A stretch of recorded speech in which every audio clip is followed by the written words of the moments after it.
So today we will have a lab video wherein we demonstrate this very interesting software tool called Cytoscape.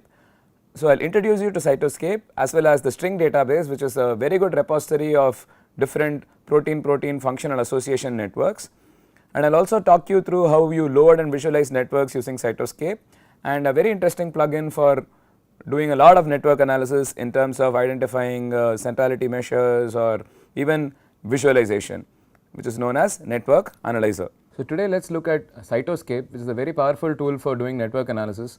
We previously studied how we can do network analysis with MATLAB BGL, right. That is a little programmatic, and there is also this other tool known as this other Python package called NetworkX, which is very powerful for doing network analysis. Today let us see how we can do it more simply through a graphical user interface. This is Cytoscape, and Cytoscape can actually be used to prepare really beautiful illustrations and so on. So Cytoscape is available from cytoscape.org, and it has many features. We will probably just try to look at a few simple features. It has several interesting useful plugins and so on, which are known as apps. So for example, there is a string app, which is probably the most useful because you can directly get string networks into Cytoscape. Let us maybe try installing one of those.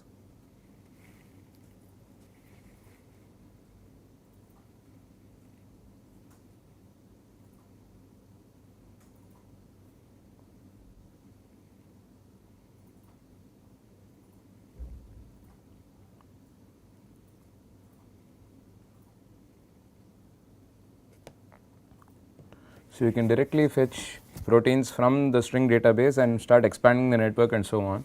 But more than using the string app or any of those things, I think the best way to go about this would be downloading network information directly from the string. So let us go to stringdb.org. So string has information on 2031 organisms, about 9.6 million proteins, and about 1.3 billion interactions in all. Right. So we can go to download. The good part about string is it allows downloads on a per organism basis. So you can just pick an organism of interest, let us say Salmonella typhimurium LT2. So all organisms are basically identified by their tax ID, the taxonomy ID, which is something like 99287 for Salmonella and 511145 for E. coli if you want. So you can pick any organism of interest. So let us see how this file looks like. So this will be quite a large file.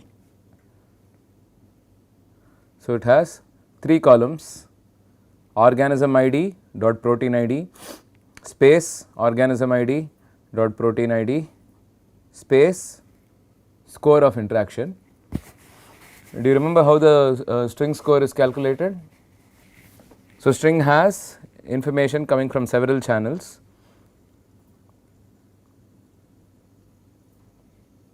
Right. So let us just go back to string. So this is the first protein from Salmonella, which is THRL or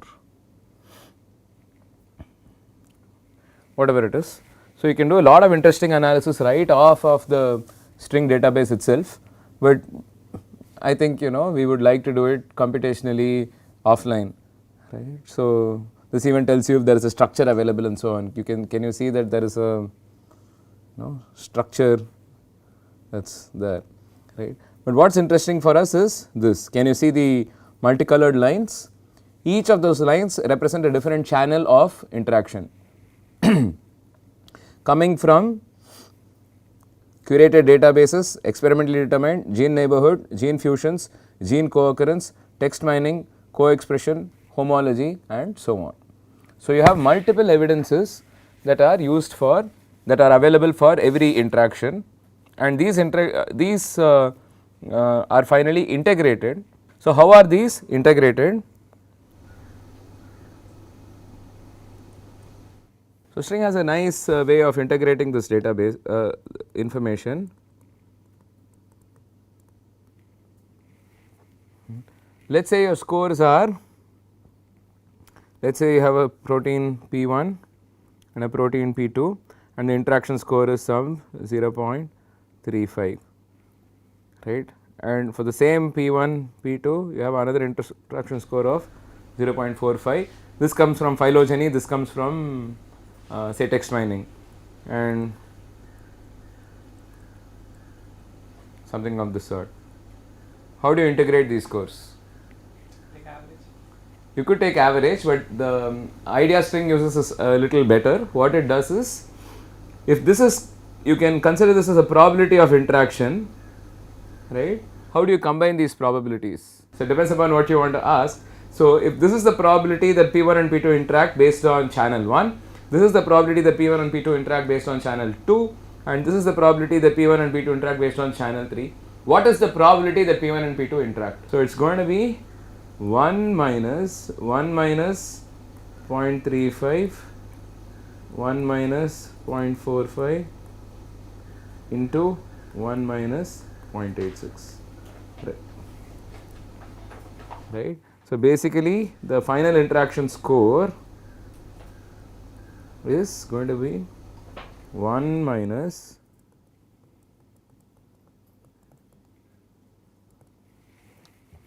does that make sense?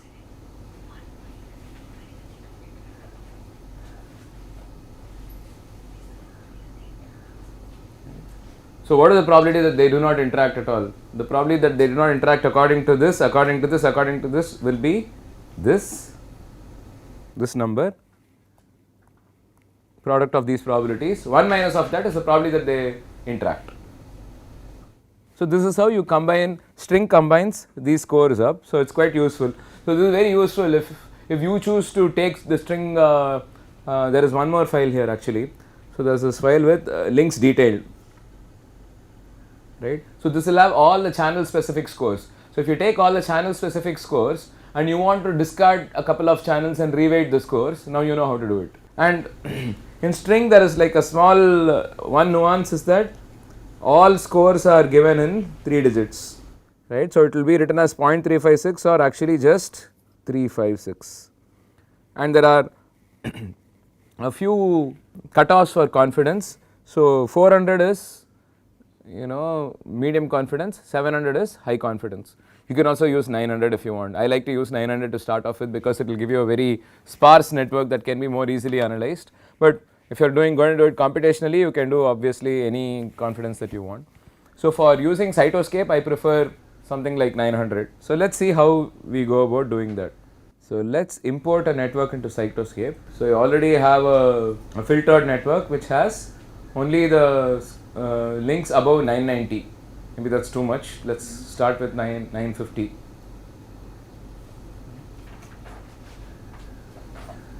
And I can assign something to each column. So this I can say this is the source node, the first column. The second node is the second column is the target node, and the third column is basically an edge attribute. You may have it to be disconnected. Let's just see how it looks.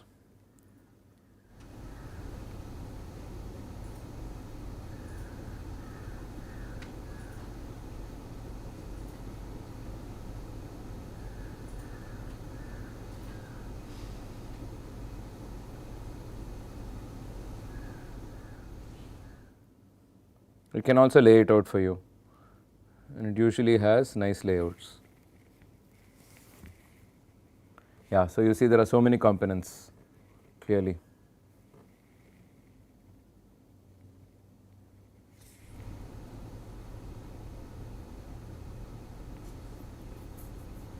So let's look at the style. Maybe there are different layout styles you can have.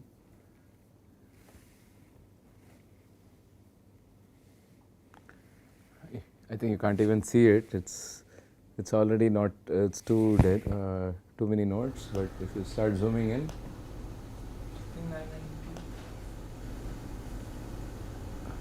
so this is what the network looks like. So you can see like there are so many separate components and so on. Let's maybe look at 990. So even if you look at 990, the number of nodes are going to be same, just the edges will not be. No, so the orphan nodes will be removed. So what were they? What were? So these are orphan clusters. Right? They are small clusters with.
If we zoom in, it will show you also the different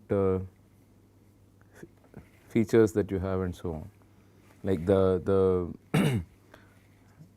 any node features, so you can show node labels and whatever else that you want. The most useful aspect is there is a network analyzer. You can just say analyze network, treat it as undirected in this case, okay, and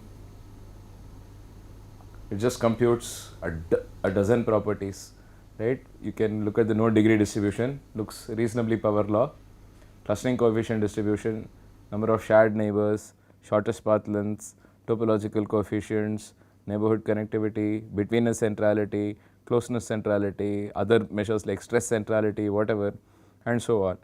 The other useful thing is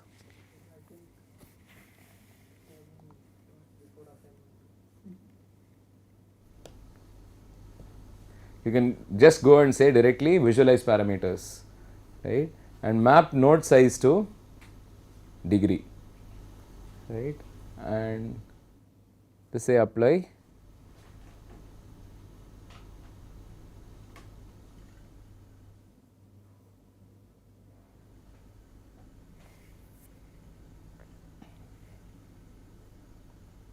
The zoom can sometimes play up a little.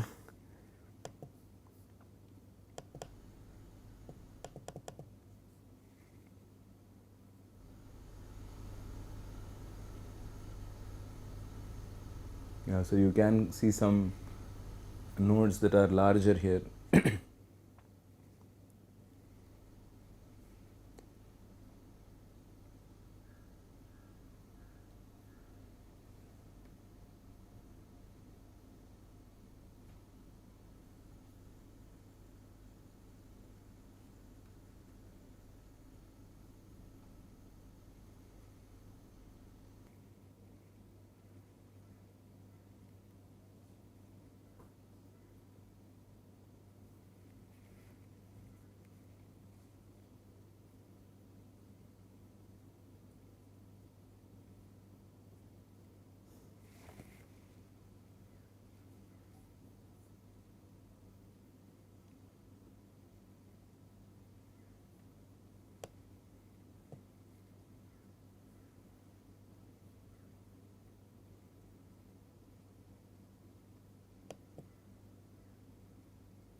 See, you have like such a tight cluster here.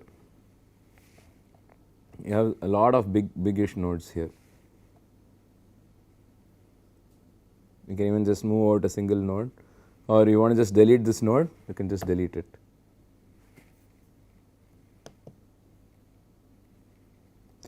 You can even select the first neighbors and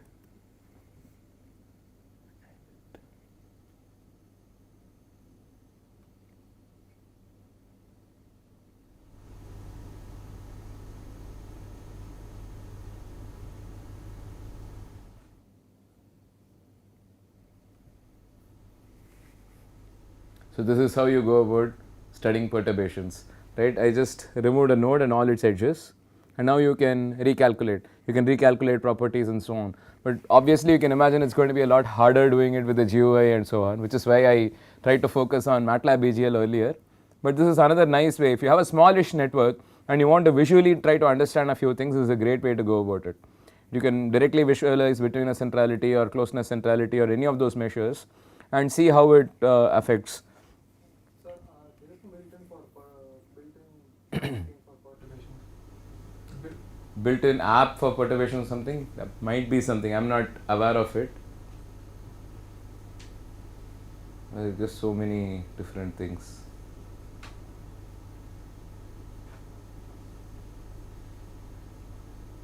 Something for motive discovery.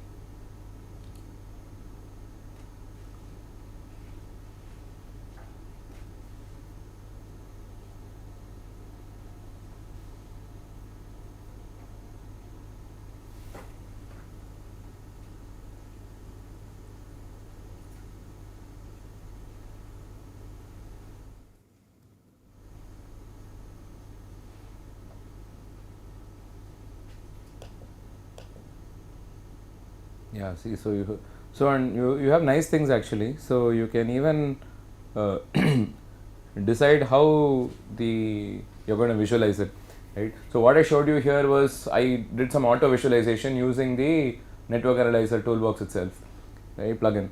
So what you can actually do is you can pick what you want to visualize. So you can just say let's look at fill color, right? So this is the default value, this is the mapping, right? And if it bypasses through to something, let's see what that means, right? So here I can say column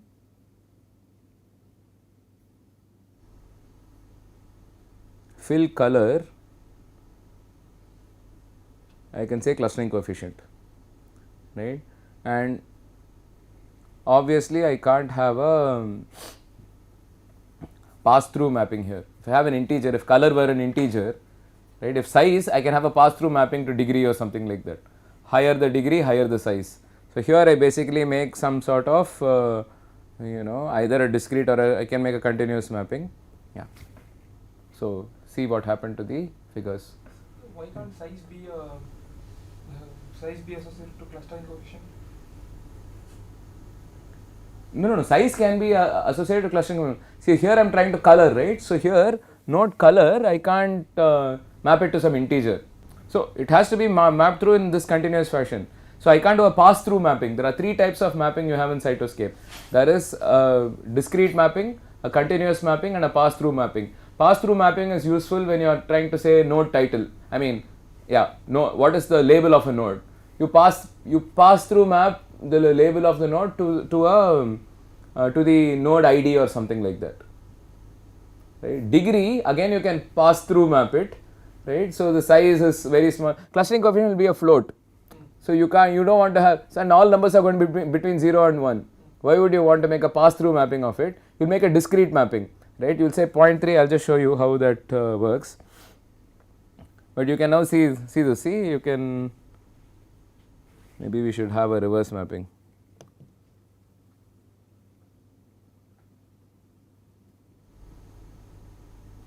Yeah, so lighter the node, higher the clustering coefficient. That's the mapping that's gone out currently. So you see all these dark nodes are basically 0 clustering coefficient, right? They don't have any triangles incident on them. So let's look at node size. So node size is a continuous mapping with degree. You can also have a discrete mapping if you want, which is actually painful.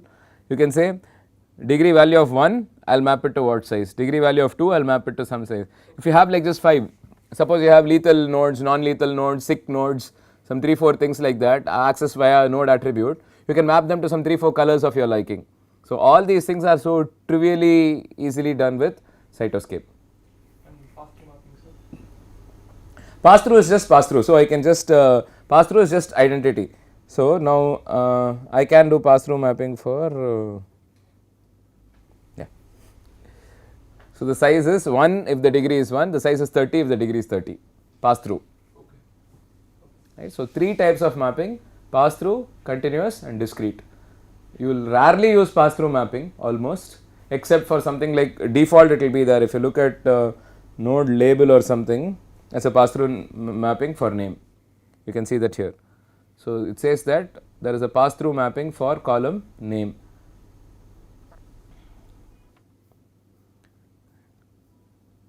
You can also have other very interesting ways to do things here. So if your values aren't,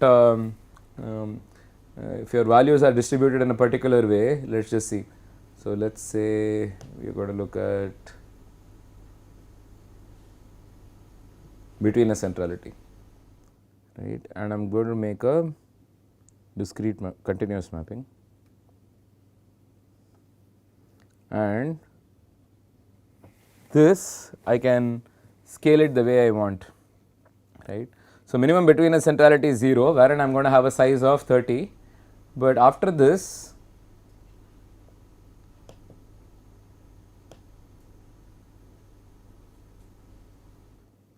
I can say after a point I don't care, I'm just going to leave the same size. I want to really show the difference in size from this point to the next.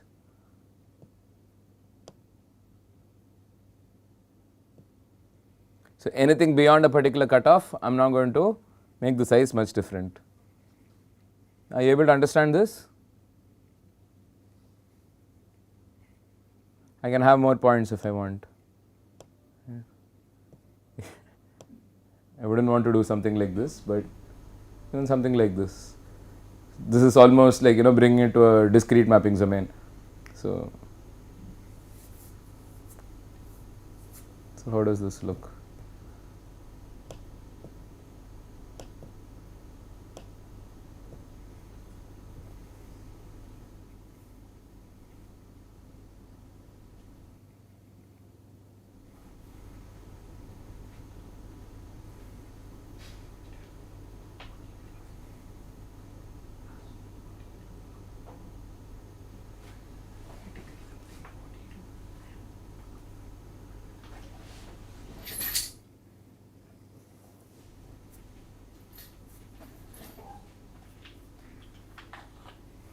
I hope you got a quick introduction to Cytoscape in this video and also the very interesting database known as string, and I hope you now know how to load and visualize networks using Cytoscape and how you can visualize many of the network parameters which are computed using network analyzers, such as say you want to size a node based on its degree and so on.